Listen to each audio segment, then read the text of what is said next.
peran wanita terlihat jelas sebagai pendidik pertama dan utama generasi Islam. Mulianya wanita sudah terlihat sedari kecil. Ia membuka pintu surga untuk ayahnya. Ketika menjadi istri, ia melengkapi separuh agama suaminya. Lalu ketika ia menjadi ibu, surga di bawah telapak kakinya. Dalam naungan ajaran Islam, kaum wanita hidup dengan penuh kemuliaan. Pada semua fase kehidupannya selalu dimuliakan dan diberikan hak-hak khusus oleh Islam. Wanita bak bibit unggul yang harus dijaga, dan itu adalah tugas kita bersama. Lalu, bagaimana kemuliaan wanita menurut Islam? Kita akan mengetahuinya dalam 2 jam ke depan. Betapa kehadiran Islam mampu membongkar segala persepsi manusia yang pada saat itu sangat merendahkan wanita. Dengan kehadiran Islam, maka posisi wanita diberikan tempat yang mulia. Nah, dalam kesempatan berikutnya nanti kita akan lebih dalam lagi untuk mencermati kehidupan wanita di masa modern pada saat ini, yang nanti insya Allah akan disampaikan oleh Ustadz Dr. Wido Supraha. Beliau adalah salah satu komisi ukhuwah MUI Pusat yang akan sedikit mencermati yaitu tentang RUU penghapusan kekerasan seksual. Tetaplah bersama kami, Damai Indonesiaku.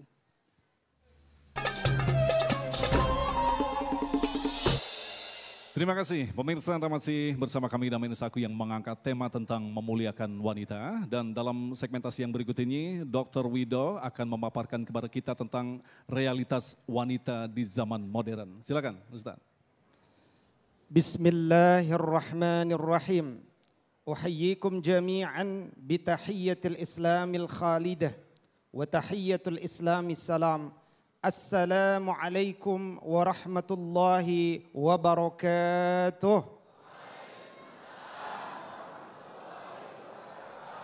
Mudah-mudahan yang menjawab salam saya, istrinya, anak perempuannya menjadi bidadari di surganya Allah Subhanahu wa taala. Alhamdulillahi rabbil alamin wa bihi nasta'inu ala umurid dunya waddin. Asyhadu an la ilaha illallah wa ashhadu anna Muhammad Rasulullah. Allahumma salli ala sayyidina Muhammad sayyidil mursalin wa ala alihi wa sahbihi ajma'in, amma ba'du. Bapak Ibu yang saya muliakan dan saya cintai karena Allah Subhanahu wa taala.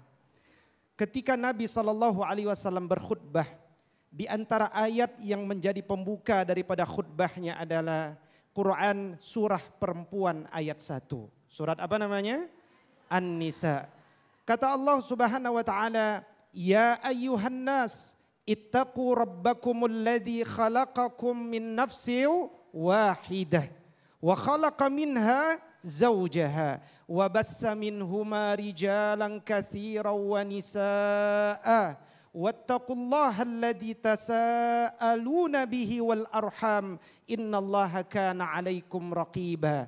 Wahai sekalian manusia, muslim maupun non muslim, sesungguhnya kalian diperintahkan untuk bertakwa kepada Allah. Bertakwa kepada Allah yang telah menciptakan kalian dari manusia yang pertama. Laki-laki apa perempuan? Siapa namanya? Dialah laki-laki bernama Nabi Adam alaihissalam. Dari Nabi Adam alaihissalam diciptakan laki-laki apa perempuan? Siapa namanya?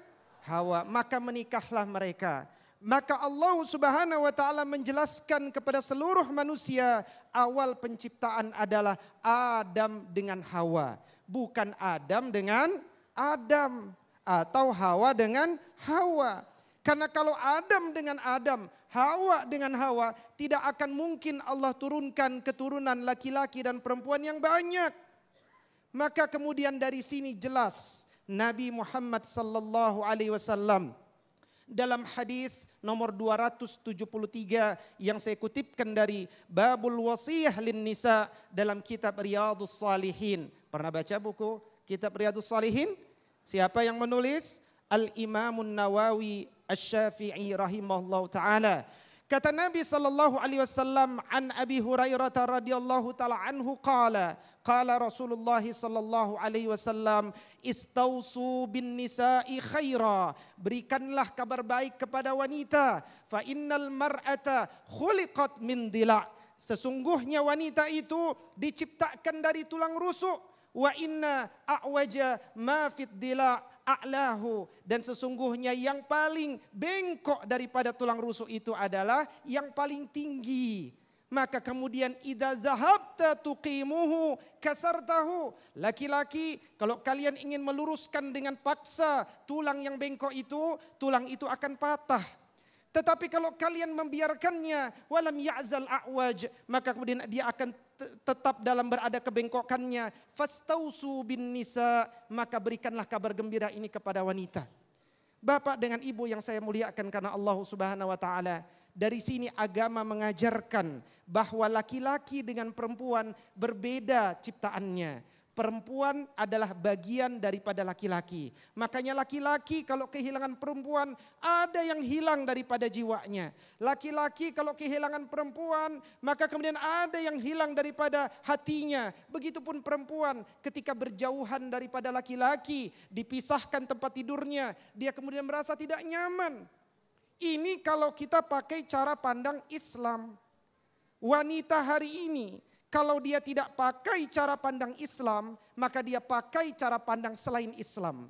Boleh jadi dia pakai cara pandang Barat, boleh jadi dia pakai cara pandang Yunani kuno, boleh jadi dia pakai cara pandang orang-orang lain yang kemudian bertentangan dengan Islam. Ketika kita pakai cara pandang Islam, itu akan membahagiakan jiwa kita, membuat kita bebas berselancar dalam naungan Allah Subhanahu wa taala. Tapi kalau kita hidup dengan bimbingan selain Islam, kita akan terperangkap dengan hawa nafsu, kita kemudian akan terjebak dengan kesulitan demi kesulitan. Maka wanita hari ini kalau dia ingin mulia dan bahagia, maka dia harus fahami bahwa laki-laki dan perempuan betul mereka setara di hadapan Allah Subhanahu wa taala, sama-sama berpotensi masuk surganya Allah Subhanahu wa taala. Namun ciptaannya berasal dari sesuatu yang berbeda. Maknanya apa? Laki-laki ketika lahir dalam keluarga muslim, dia akan dibina untuk menjadi semakin laki-laki. Demikian juga seorang perempuan ketika dia dididik, dilahirkan dalam keluarga muslim, dia menjadi semakin feminim.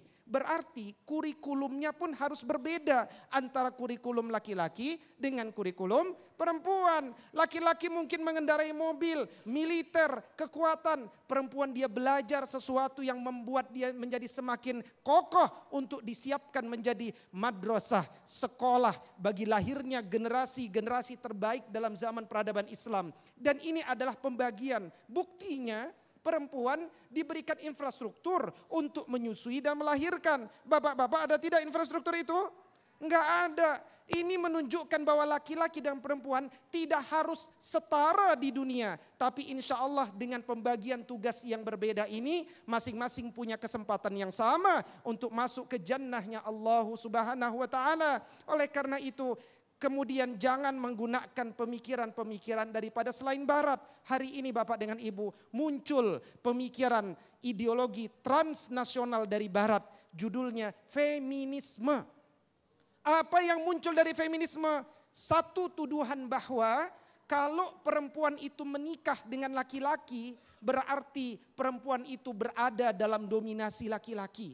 Kalau perempuan berhubungan badan dengan suaminya yang sah, berarti dia berada dalam subordinasi kekuasaan kewenangan laki-laki. Sehingga banyak wanita Barat yang kemudian tidak mau menikah. Kenapa? Lebih mending aku menikah dengan sesama jenis daripada aku menikah dengan dengan lawan jenis. Kenapa? Aku tidak mau dikalahkan dengan laki-laki. Ini cara berpikir orang Barat. Habaib kita tadi telah menjelaskan bagaimana kondisi di Barat waktu itu. Wanita itu dianggap terhina, manusia yang tidak sempurna, laki-laki yang gagal, syaitan, bermacam-macam dogma di era abad ke-8. In the period of kegelapan, the dark age period, yaitu antara abad ke-8 sampai abad ke-15. Maka kemudian wajar perempuan di Barat berontak Kenapa? Karena tidak sejalan dengan fitrahnya. Mereka di nomor duakan, bahkan diletakkan di tempat yang paling rendah. Sehingga kemudian mereka pun ingin berontak. Mereka ingin membebaskan diri dari agama di barat. Tapi tidak pernah terjadi di Arab. Mudah-mudahan kalau kita belajar agama ini, kita akan menjadi wanita-wanita yang sesuai dengan fitrah kehidupannya. Amin, ya Rabbal Alamin. Pemirsa yang dirahmati Allah, maka tentu saja bersyukurlah kita yang telah mengikuti dinullah yang sangat sempurna, dinullah Islam yang sekaligus menyempurnakan cara pandang kita terhadap wanita. Bagaimanakah kita memuliakan wanita? Karena di zaman ini memang muncullah begitu banyak gerakan-gerakan yang mencoba untuk seakan-akan memuliakan wanita, tetapi justru merendahkan wanita.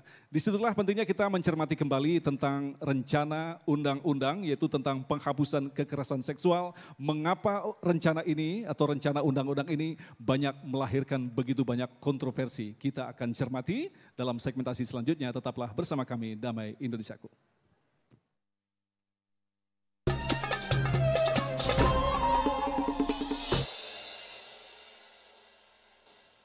Bismillahirrahmanirrahim. Alhamdulillahi wa kafa wassalatu wassalamu ala nabiyil mustafa wa ala alihi wa sahbihi wa man walah, la hawla wa la quwata illa billah. Bapak dan ibu yang saya muliakan karena Allah, kita ayah, bunda, laki-laki, perempuan setara di hadapan Allah. Tapi di dunia punya perbedaan. Maka kita tidak bisa setara di dunia, tapi kata yang paling tepat, laki-laki dan perempuan wajib serasi.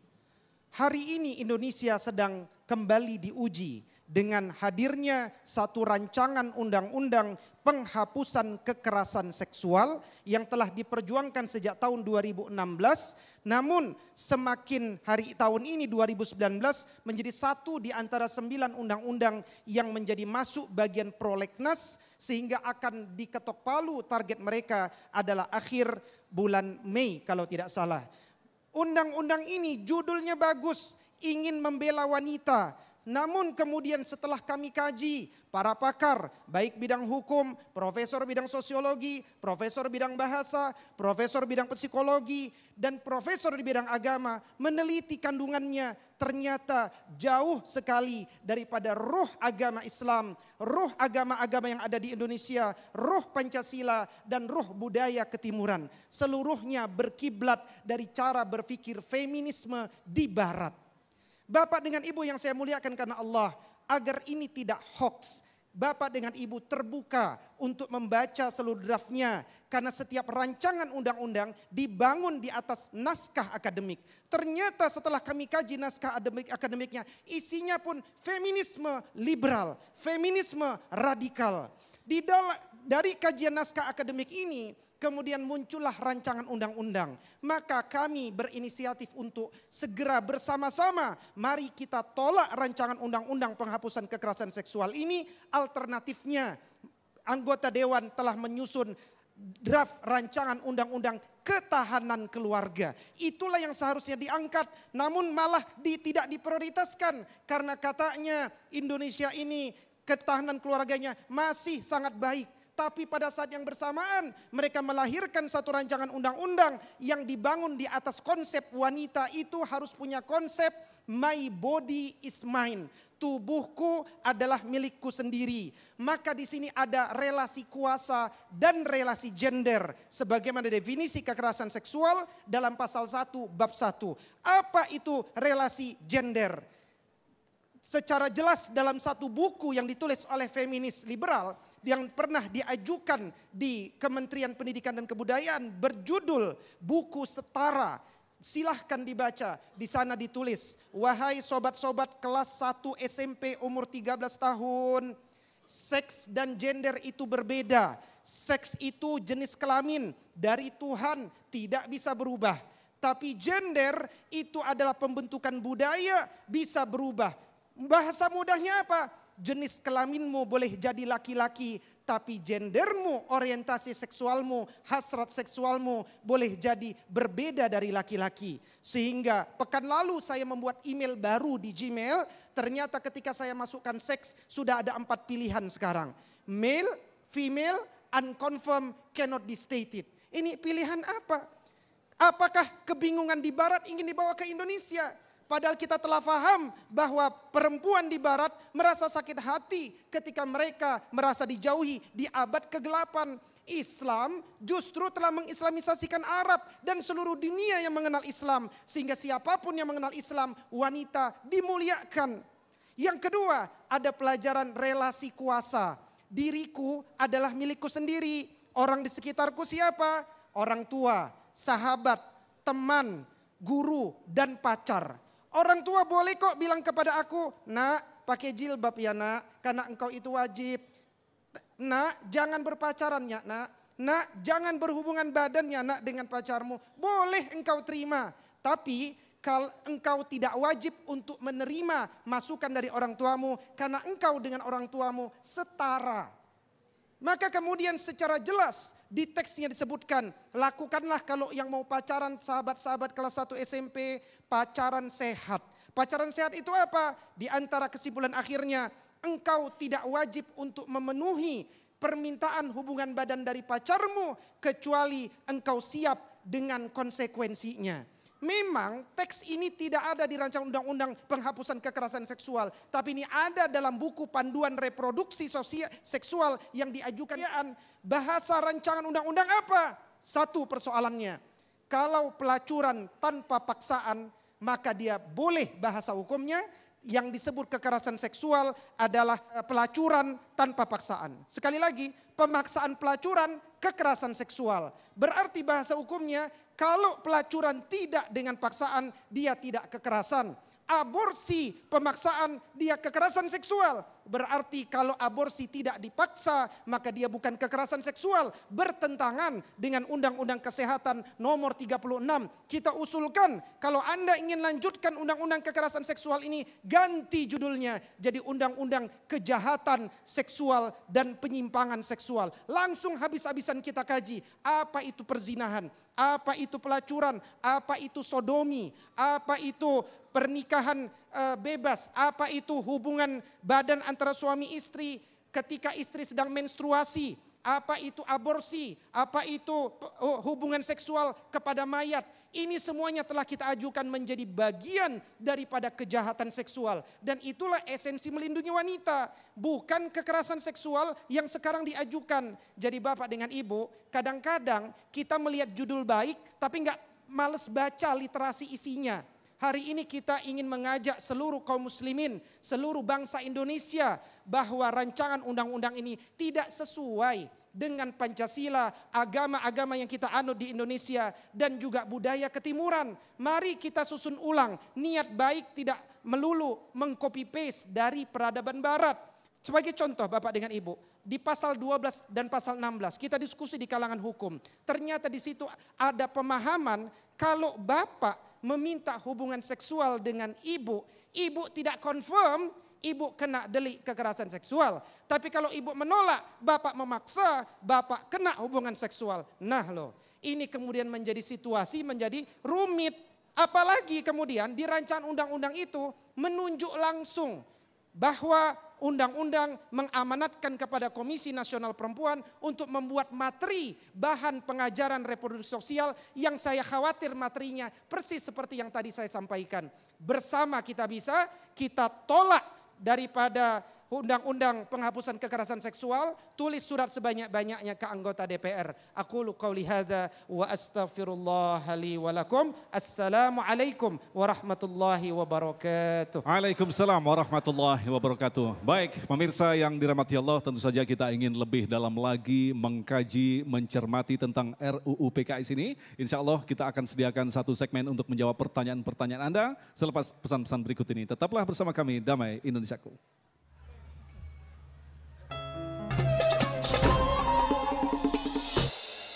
Baik, terima kasih pemirsa, Anda masih bersama kami Damai Indonesiaku dan Alhamdulillah kita sampai di segmen yang kita tunggu-tunggu yaitu jawaban dari para guru-guru yang kita cintai. Untuk Anda yang telah mengirimkan pertanyaan, terima kasih. Bagi Anda yang telah mengirimkan melalui Instagram, kita akan segera jawab pertanyaan-pertanyaan Anda dalam waktu yang sangat singkat. Pertama kepada Habib Nabil, adakah hadis yang menyatakan bahwa doa wanita lebih makbul daripada doa pria? Bismillahirrahmanirrahim. Rabbi shrah li sadri wa yassir li amri wahlul 'uqdatan min lisani yafqahu qawli. Hadirin wal hadirat yang dimuliakan oleh Allah Subhanahu wa taala. Kalau secara umum menyatakan bahwa doa seluruh wanita itu lebih makbul daripada pria, itu tidak ada. Setidaknya saya belum pernah mendengar yang seperti itu. Tapi kalau yang dimaksud adalah khusus, maka benar. Contoh, doa seorang ibu kepada anaknya itu lebih makbul daripada doa seorang ayah kepada anaknya. Ya. Doa seorang wanita yang dizolimi oleh suaminya itu makbul di hadapan Allah dibanding yang menzolimi dan seterusnya. Ya. Tapi kalau secara umum maka yang namanya doa sepanjang dia memenuhi syarat doa yaitu ikhlas ketika berdoa, tidak ada di dalam itu hal-hal yang maksiat ketika berdoa, memilih waktu yang mustajab ketika berdoa, memulai dengan hamdalah memuji Allah dulu ketika berdoa, kemudian salawat kepada Nabi Muhammad SAW, maka doa yang seperti itu insya Allah makbul baik dari laki-laki maupun dari perempuan. Wallahu alam. Baik, berikutnya kepada Habib Geis berkaitan dengan paparan Habib tentang perkara mahar tadi. Apakah permintaan mahar pernikahan yang tinggi dari orang tua adalah untuk memuliakan wanita? Terima kasih Ustaz Agung. Bismillah, wassalatu wassalamu ala sayyidina Rasulillah Muhammad ibn Abdullah wa ala alihi wa sahbihi wa mawalah wa la hawla wa la quwata illa billah. Di zaman Nabi Muhammad SAW ada satu keadaan yang menarik gitu. Karena aqalluhunna muhuran aktsaruhunna barakatan. Yang paling sedikit maharnya adalah yang paling banyak berkahnya. Tapi itu normatif. Karena pada kenyataannya Nabi Muhammad SAW justru malah membayar mahar sebesar 500 dirham, 500 keping perak. Keping perak, bayangin itu. Bukan ini ya, kuaci ya. 500 keping perak atau setara dengan 1,25 miliar. Kalau zaman sekarang dibalik, perempuannya yang minta mahal, lakinya kupina engkau dengan bismillah. Padahal kata laki-laki ini kan dalam bahasa Arab rojulun, ro jim lam. Itu kan kaitannya dengan rijlun kaki. Jadi laki-laki itu harus keluar, harus bekerja. Sementara perempuan itu mar'ah dan cermin itu mir'ah. Jadi perempuan itu tugasnya berkaca. Berkaca zohir ya berkaca batin. Kalau belum sampai Siti Khadijah yang gak usah mahal-mahal amat sampai 1,5 miliar ya gitulah kira-kira. Baik. Baik, Ustadz Wido berkaitan dengan paparan tentang RUU PKS yang luar biasa tadi. Ini pertanyaan dari salah satu jamaah. Gerakan feminisme bermaksud meninggikan derajat kaum wanita. Benarkah demikian? Lantas bagaimanakah Islam harus menghadapinya? Bismillahirrahmanirrahim. Wassalatu wassalamu ala nabiyina Muhammadin wa ala alihi wa sahbihi ajma'in. Pertama kali gerakan feminisme ini muncul istilah feminis oleh Richard Fourier. Itu sekitar di abad 18. Sebelumnya istilahnya adalah woman movement, pergerakan wanita. Mereka intinya ingin membangun posisi yang lebih baik dibandingkan ketika mereka berada di abad ke-8. Abad ke-8, abad ke-8 sampai abad ke-15. Abad 17-18 ada revolusi industri, disitulah mulai kemudian mereka bangkit. Tapi ketika mereka membangkitkan peradaban dengan meninggalkan jejak-jejak Tuhan, itu sama saja mereka melahirkan peradaban dalam keindahan yang semu. Karena itu belum terbukti, justru mereka akan terjebak pada kebenaran-kebenaran yang mereka anggap baik, namanya hawa nafsu.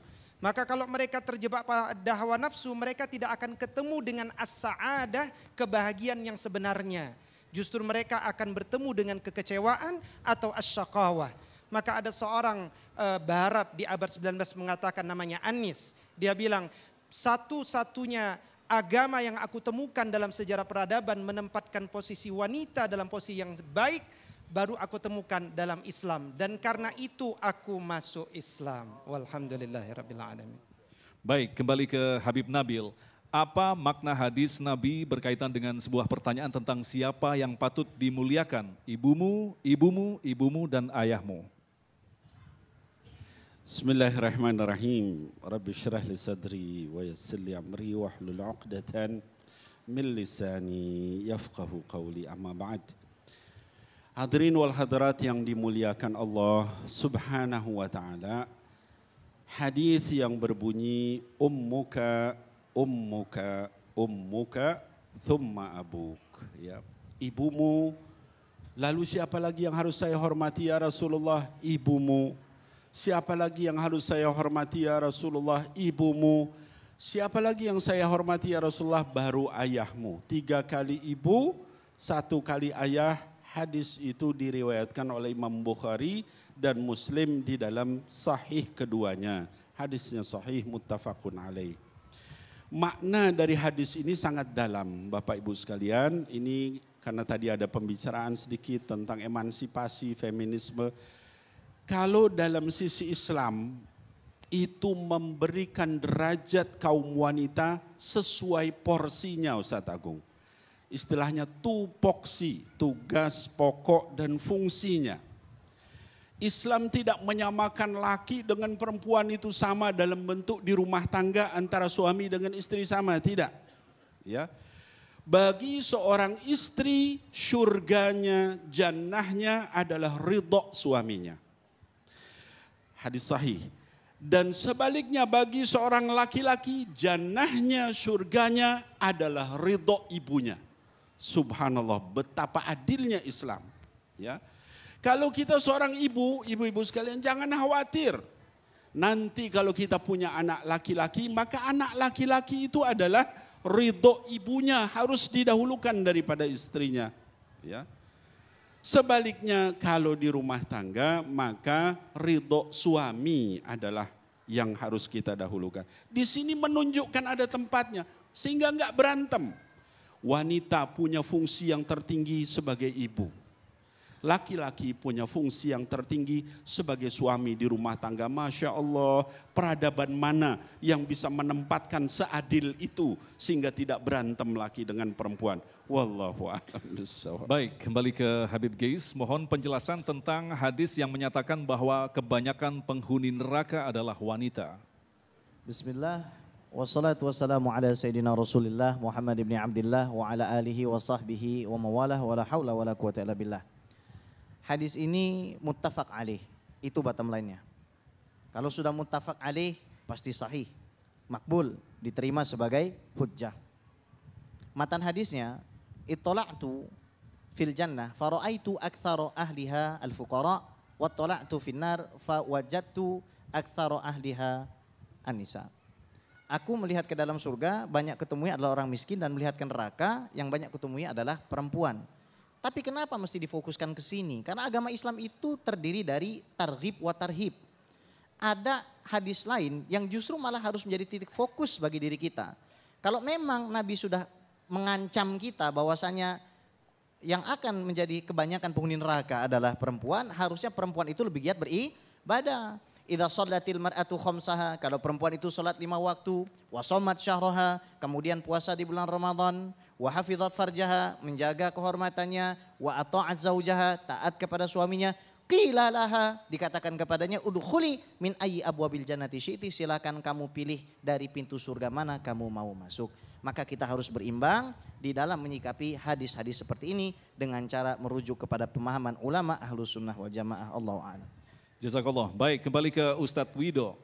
Apakah KUHP tidak cukup untuk mengakomodir masalah kekerasan wanita sehingga perlu disahkannya RUU PKS? Bismillahirrahmanirrahim. Kata yang sudah digunakan dalam kitab undang-undang hukum pidana maupun kitab undang-undang hukum acara pidana adalah kata atau frasa kejahatan seksual. Maka justru kita para ulama mengingatkan dan mendorong agar memasukkan definisi lebih lengkap tentang kejahatan seksual. Tadi yang saya sebutkan pelacuran, perkosaan, aborsi, kemudian hubungan seks bebas, perzinahan, hubungan seks dengan mayat, atau juga hubungan seksual suami istri ketika masa menstruasi, dan sodomi. Nah, ini semuanya harus jelas dalam bahasa hukum. Karena Islam sebagai agama mayoritas di negara ini, begitupun ajaran agama-agama yang lain, baik Kristen dan seterusnya, sama mengajarkan agar laki-laki berbuat baik kepada perempuan. Makanya tidak pernah ditemukan istilah kekerasan di dalam negeri-negeri Muslim. Perhatikan dalam kitab Riyadhus Shalihin, bab tadi nasihat kepada wanita, hadis nomor 278.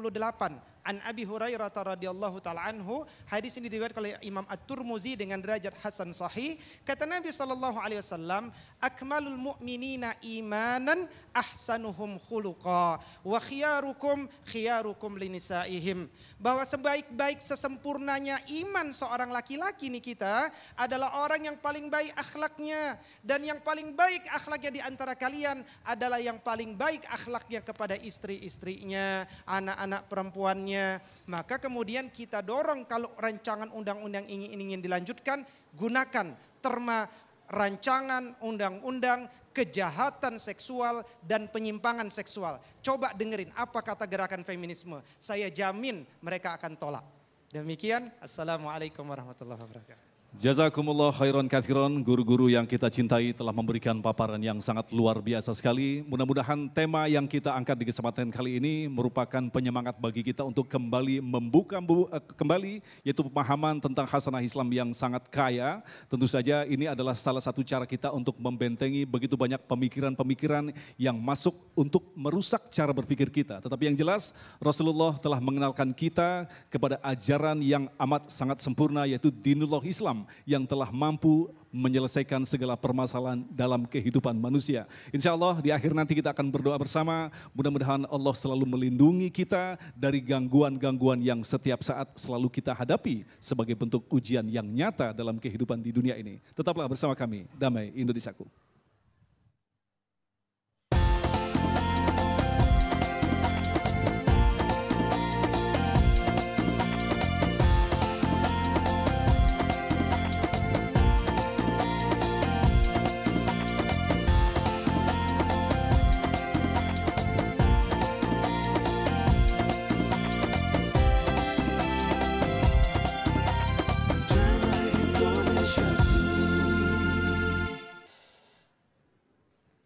Bismillahirrahmanirrahim. Assalamualaikum warahmatullahi wabarakatuh. Walhamdulillahi rabbil alamin. Wassalatu wassalamu ala nabiyyina Muhammadin wa ala alihi wa sahbihi ajma'in. Saudara-saudaraku sebangsa dan setanah air, ketahanan yang paling terakhir dari Negara Kesatuan Republik Indonesia adalah ketahanan keluarga. Dengan isu daripada rancangan undang-undang penghapusan kekerasan seksual ini, mari arahkan pandangan mata kita, surat-surat kita kepada Komisi 8 DPR RI. Kita doakan agar hati-hati mereka terbuka untuk tidak mendukung gerakan feminisme radikal yang anti agama. Dan buat komitmen dengan caleg-caleg, dengan aleg-aleg baik yang sekarang maupun yang akan dipilih, agar mereka semuanya mendukung umat, mendukung bangsa ini untuk tidak melahirkan produk-produk yang tidak berpihak dengan bangsa Indonesia, karena mereka yang membuat rancangan undang-undang itu. Mudah-mudahan Allah Subhanahu wa taala mudahkan gerak seluruh anggota DPR dan kaum muslimin di atas ilmu, tahu siapa yang harus kemudian kita berikan kepercayaan untuk membuat undang-undang. Bismillahirrahmanirrahim. Alhamdulillah wassalatu wassalamu ala sayyidina Rasulillah Muhammad ibn Abdullah wa ala alihi wa sahbihi wa mawalah wa la hawla wa la quwata illa billah. Terakhir yang ingin Al-Fakir sampaikan, kita hidup di zaman di mana kita tidak kekurangan penceramah. Kita tidak kekurangan pelawak dan kita tidak kekurangan orang yang suka marah-marah. Namun kita kekurangan teladan. Maka jadilah Anda sekalian wanita yang dapat memberikan teladan pada kami. Jadilah Anda bisa membawa hijab sehingga keanggunan agama Islam itu bisa dirasakan oleh orang yang tidak berhijab. Anda sudah berhijab, maka ingat Anda adalah utusannya Rasulullah SAW.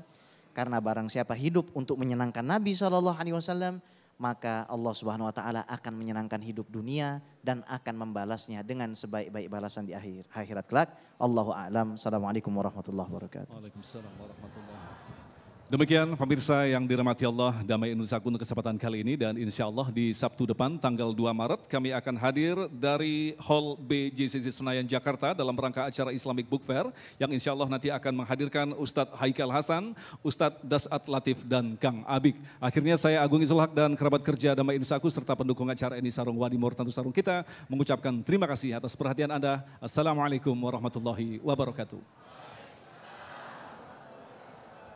Bapak Ibu sekalian, mari kita tundukkan kepala kita, terutama hati kita. Kita minta sama Allah Subhanahu wa taala yang Maha Kaya, Maha mendengar, Maha dekat, Maha mengabulkan, Maha gagah perkasa. Alhamdulillah hamdan yuafi ni'amahu yukafi mazidah. Ya Rabbana lakal hamdu kama yanbaghi li jalali wajhikal karim wa 'azimi sultanik. Allahumma salli ala sayyidina Muhammad wa ala alihi wa ashabihi ajma'in wa sallim. Allahumma ya Allah, berikan kepada kami kekuatan untuk melaksanakan syariah-Mu. Ya Allah, kami bersaksi tidak ada kebaikan, tidak ada keadilan kecuali yang Kau turunkan di dalam kitab-Mu, kecuali yang Kau berikan melalui sunnah Nabi-Mu sallallahu alaihi wasallam. Ya Allah, ya Tuhan kami berlindung kepadamu dari segala macam kejahatan yang ada, baik yang lahir maupun yang batin. Ya Allah, jagalah wanita-wanita kami dari tabarruj, dari menonjolkan hal-hal yang tidak baik, dari membuka aurat. Ya Allah, ya Allah, ya Tuhan kami, jagalah putri-putri kami dari keburukan. Ya Allah, dari hal-hal yang menggoda. Ya Allah, dari membuka aurat. Ya Allah, dan juga berikan kepada pemimpin-pemimpin kami kesungguhan untuk berpegang kepada syariah-Mu. Ya Allah, ya Allah, berikan kekuatan kepada saudara-saudara kami untuk menjaga undang-undang yang baik dan juga menjauhkan undang-undang yang buruk. Ya Allah yang Maha Pengasih, Maha Penyayang, kabulkan doa kami. Wa sallallahu ala habibina Muhammad wa ala alihi wa sahbihi ajma'in wa sallim. Walhamdulillahi rabbil alamin. Assalamualaikum warahmatullahi wabarakatuh.